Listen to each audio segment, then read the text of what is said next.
As per a keto group recommendation, I'm going to try a new type of keto coffee. This is going to be 1 tablespoon coconut oil or MCT oil, 2 tablespoons Kerrygold butter, oh yeah, and a raw egg in hot coffee. Let's see, 2 tablespoons. Butter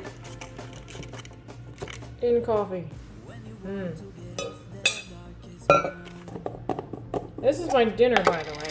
I'm not eating anything more than this.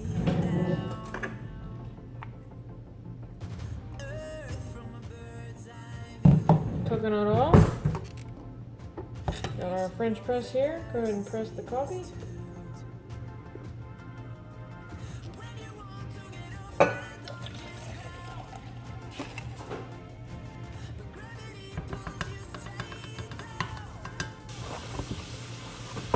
And an egg.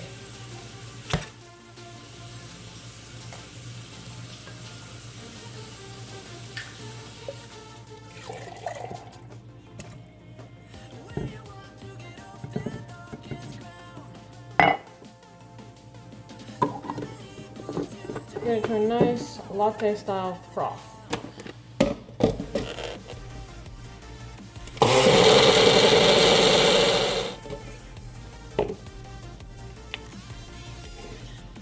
This is delicious.